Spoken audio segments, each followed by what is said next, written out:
Jadi microservices itu lebih tepat direpresentasikan sebagai Grab. Jadi dalam Grab itu kan kita punya ini loh, dalam Grab teori itu kita punya yang pertama tuh ada vertis gitu ya, dilambangkan dengan V, itu kita asumsikan sebagai servisnya. Terus juga kita punya edges, dilambangkan dengan E ya, dan itu tuh kita asumsikan sebagai komunikasi antar servisnya. Nah, setiap kali namanya satu servis itu memanggil servis yang lain, ya berarti kan ya itu bakal menambahkan sebuah edge di situ poinnya ya. Nah, masalahnya jumlah si edge-nya ini itu tuh apa ya gampang itu dia tuh tidak tumbuh secara linear. Nah, akhirnya apa? Akhirnya kalau kita misalnya punya n service atau suatu jumlah service gitu ya, kita lambangkan dengan n ya, kita punya n service, ya berarti kan jumlah kemungkinan koneksinya itu bisa mendekati O n kuadrat. Yang artinya apa? Artinya berarti kan ketika jumlah service itu bertambah sedikit, ya kompleksitasnya dari koneksinya itu tuh bisa banget bertambah jauh lebih cepat gitu loh. Di situ poinnya ya. Oke, jumpa lagi dengan saya Beken Magang. Saya humble and keep the excitement to learn like a newbie in town. Dan di video kali ini kita kembali ke salah satu series dari channel saya, itu adalah ilmu dalam teknologi. Dan di episode kali ini tuh saya pengen ngajakin teman-teman ngomongin tentang microservices, tapi kita tidak akan membahas microservices itu dari sudut pandang yang biasa lah ya, mudahnya seperti itu. Jadi bukan tentang frameworknya, bukan tentang best practice-nya, dan juga ya bukan tentang tools-tools yang dipakai gitu loh. Nah, kita tuh bakal ngebahas sesuatu yang mungkin jarang disentuh, yaitu matematika di baliknya. Karena gini ya, yang jadi pertanyaan tuh adalah kenapa sih banyak startup termasuk di Indonesia itu tuh gagal gitu loh ketika mengimplementasi microservices.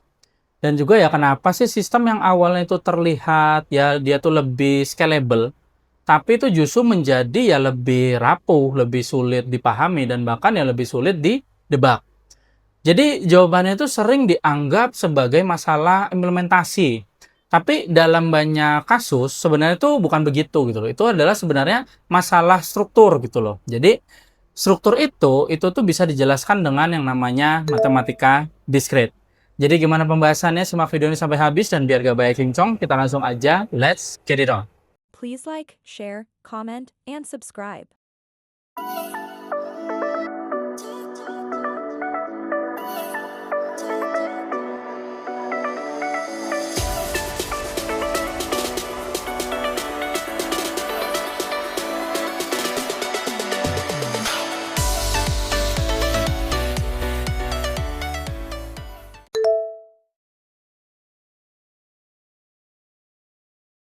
Oke, yang pertama gini teman-teman. Jadi ya kita mulai dari konsep yang paling dasarnya dulu ya.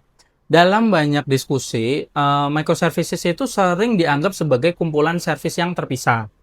Tapi secara matematis tuh nggak seperti itu, mudahnya seperti itu ya. Jadi microservices itu lebih tepat direpresentasikan sebagai Grab. Jadi dalam Grab itu kan kita punya ini loh, dalam Grab teori itu kita punya yang pertama tuh ada vertis gitu ya, dilambangkan dengan V, itu kita asumsikan sebagai servisnya. Terus juga kita punya edges, dilambangkan dengan E ya, dan itu tuh kita asumsikan sebagai komunikasi antar servisnya. Nah, setiap kali namanya satu servis itu memanggil servis yang lain, ya berarti kan ya itu bakal menambahkan sebuah edge di situ poinnya ya. Nah, masalahnya jumlah si edge-nya ini itu tuh apa ya gampang itu dia tuh tidak tumbuh secara linear. Nah, akhirnya apa? Akhirnya kalau kita misalnya punya n service atau suatu jumlah service gitu ya, kita lambangkan dengan n ya, kita punya n service, ya berarti kan jumlah kemungkinan koneksinya itu bisa mendekati O n kuadrat. Yang artinya apa? Artinya berarti kan ketika jumlah service itu bertambah sedikit, ya kompleksitasnya dari koneksinya itu tuh bisa banget bertambah jauh lebih cepat gitu loh. Di situ poinnya ya. Contoh konkretnya gimana? Misalnya gini ya. Taruhlah misalnya teman-teman tuh punya 5 service gitu ya. Nah, secara intuitif itu kan masih terasa kecil lah, bisa dibilang seperti itu ya. Tapi kalau misalnya kita pahami relasinya itu kan bisa menjadi ya pertama A ke B, A ke C gitu ya, terus juga B ke C, C ke D, itu terus juga D ke E ya, dan seterusnya lah dari 5 service itu. Nah, dalam waktu singkat sistem kita itu kan bukan lagi sederhana, di situ poinnya ya. Jadi kan dia tuh akan menjadi jaringan yang saling terhubung, yang berarti nanti ya akan semakin sulit dipahami secara utuh di situ ya poinnya ya. Banyak di startup, di seluruh dunia, bahkan ya di Indonesia gitu ya, timnya tuh masih kecil gitu loh. Terus juga ya dokumentasinya itu masih terbatas. Terus juga ownership dari servisnya itu masih nggak jelas gitu loh.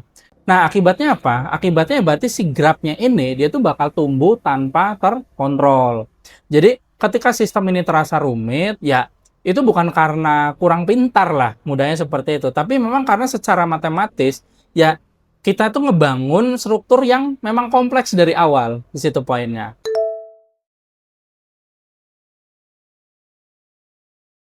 Oke, selanjutnya kita coba naik satu level ya teman-teman ya. Jadi sebenarnya tuh yang kompleks nggak cuma strukturnya gitu, tapi juga perilakunya. Jadi gini teman-teman, semakin banyak komponen dalam sistemnya kita, berarti kan semakin banyak kombinasi keadaan yang mungkin aja bisa terjadi. Anggaplah kita punya 3 servis ya, jadi ABC, kalau tadi kan 5 sampai E gitu ya, sekarang 3 aja misalnya ABC gitu ya. Berarti kan kemungkinan terjadi failure itu kan bisa cuma A doang gagal, cuma B doang gagal, cuma C doang gagal gitu kan, atau A sama B gagal, atau A sama C gagal, atau B sama C gagal gitu kan ya, atau semuanya gagal semua gitu kan. Nah, jumlahnya itu kan berarti bertambah dengan cepat gitu loh. Jadi sekarang coba bayangin ya kita punya lebih dari 3, misalnya 10 service gitu ya. Ya, jumlah kemungkinan dari si failure-nya itu kan berarti tidak lagi intuitif terhadap kita nih sebagai manusia gitu loh. Udah nggak bisa terkontrol lagi gitu ya dalam intuisinya kita. Jadi kita tuh nggak hanya menambah service sebenarnya, tapi juga kita tuh menambah ya ruang kemungkinan buat terjadinya failure. Jadi itulah kenapa di banyak startup, ya terutama juga di Indonesia, namanya bug itu kan jadi sulit direproduksi gitu loh. Terus juga ya error itu bisa muncul secara random. Terus juga ya sistem itu jadinya terasa nggak stabil gitu loh ya.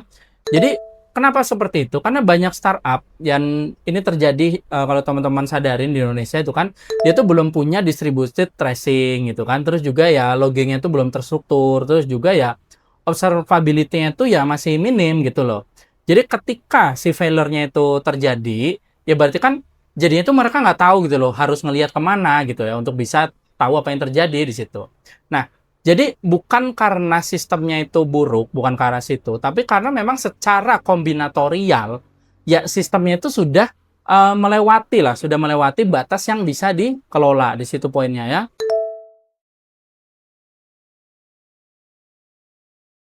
Oke, selanjutnya itu kita masuk ke bagian yang menurut keyakinan saya itu sering diremehkan gitu ya. Jadi masalah terbesar dari microservices itu bukan kode, tapi koordinasi. Jadi itulah yang disebut sebagai ya coordination complexity. Maksudnya gimana? Jadi gini, setiap service itu kan harus berkomunikasi. Dia harus menyinkronkan data, dia juga harus ya menangani latensi, dan juga ya dia harus menghadapi kemungkinan gagal sebagian gitu loh. Jadi dalam distributed system itu yang disebut sebagai partial failure. Artinya apa? Artinya itu adalah ya sebagian sistem itu bisa aja gagal gitu loh. Sementara bagian yang lainnya itu ya masih jalan-jalan aja gitu ya. Jadi ini tuh jauh lebih sulit daripada sistem monolit gitu loh. Dimana biasanya kan kalau pada sistem monolit itu kan sistem hanya jalan atau nggak jalan gitu ya. Nah, saya sudah sering bilang ini di video-video saya sebelumnya ya, yaitu adalah CAP teorema. Jadi ini sebuah konsep yang penting gitu loh. Sederhananya gini, kita tuh nggak bisa mendapatkan semuanya ya dari konsistensi, availability, sama partition toleran. Jadi dalam kondisi tertentu di distributed system kita tuh harus memilih gitu loh. Nah untuk masalah CAP teorema ini kalau mau lebih lengkapnya udah ada di video-video saya yang lain ya. Jadi saya lanjutkan. Jadi gini, di banyak startup keputusan ini bahkan ya jarang disadari loh masalah si CAP teorema ini gitu kan. Jadi dengan jaringan yang tidak selalu stabil gitu ya, terus juga infra yang masih kebanyakan tuh masih berkembang, terus juga ya timnya itu sendiri ya belum berpengalaman di distributed system, ya biaya koordinasinya ini itu jadi sangat mahal gitu loh. Jadi monolitik itu dia tuh kan menyimpan kompleksitas di dalam kodenya gitu ya. Tapi kalau microservices dia itu memindahkan kompleksitasnya itu tadi ke sistem. Di situ poinnya.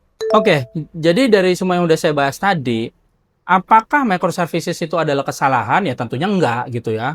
Tapi microservices itu ya bukanlah solusi default gitu loh ya. Dia tuh masuk akal ya ketika kompleksitas bisnisnya kita itu tuh udah benar-benar membutuhkannya gitu loh. Kalau belum ya jangan dipakai gitu ya. Jadi kalau kita memilih menggunakan microservices tanpa pertimbangan yang matang, ya berarti kan kita tuh sedang membangun sistem yang secara matematis itu tuh ya sulit buat dikontrol gitu, sulit buat dikendalikan.